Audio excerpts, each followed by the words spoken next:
Halo, selamat siang pemirsa. Kami akan hadirkan sejumlah informasi lainnya yang tentunya tajam dan menarik selama 30 menit ke depan. Anda bersama saya Fatizi dan inilah CMM Indonesia News Update.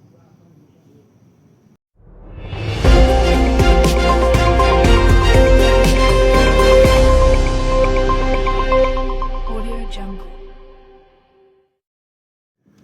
Baik pemirsa, gimana kabarnya yang di rumah? Emang di luar cukup terik ya, panasnya jam 12 begini. Tapi di sini saya tidak akan menjelaskan situasi atau cuaca hari ini yang sedang panas-panasnya, tetapi di sini saya akan menjelaskan peristiwa yang telah terjadi di kelas pada hari Selasa kemarin yang diampu oleh dosen saya yaitu Pak Adi. Sewaktu kemarin, Pak Adi. Kemarin praktik sudah Minggu kemarin telah terjadi adanya praktik sebuah teknik reportase dan investigasi berita yang dilakukan oleh kelompok 3 yaitu Jo dan kawan-kawan. Mereka telah melaksanakan teknik reportase yaitu tentang pembunuhan. Kemudian dilanjut oleh pemakalah yang kelompok 2 yaitu yang beranggotakan Jessica Cipta Nirwana, Ratisa Rahmimawati, Muhammad Azki Najmil Fawaz, Binar Putra Ramadan, dan Henry Suryana. Mereka telah menjelaskan yaitu perkembangan jurnalisme sejarah di Indonesia dan di dunia, regulasi undang-undang pers di Indonesia, dan kode etik jurnalistik. Langsung saja ke pembahasan. Di sini saya akan menjelaskan tentang perkembangan jurnalisme. Definisi jurnalisme. Jurnalisme adalah kegiatan yang meliput, mengolah, dan menyebarkan informasi secara akurat tentang suatu kejadian untuk diberikan kepada publik.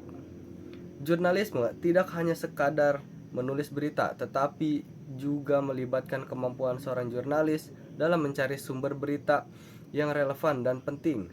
Jadi, jurnalisme bisa dilihat sebagai kegiatan jurnalis dalam mencari, mengumpulkan, dan mengolah data hingga menghasilkan berita yang menarik.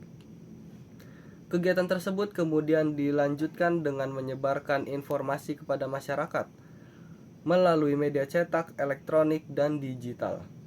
Dari hal ini, jurnalisme bisa dianggap sebagai seni dalam meliput, menulis, dan menyebarkan informasi, sekaligus sebagai profesi. Karena dalam profesi, seseorang membutuhkan keahlian dan melakukan pekerjaan sesuai dengan keahliannya, sehingga mereka mendapatkan imbalan. Selanjutnya, yaitu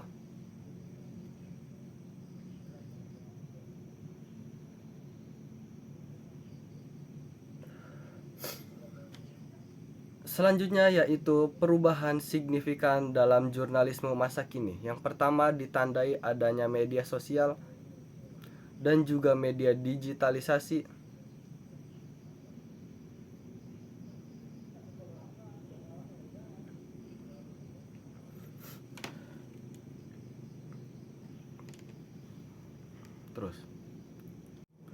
Selanjutnya yaitu ada tren dan perubahan signifikan dalam jurnalisme masa kini yang ditandai dengan adanya media sosial dan media digital.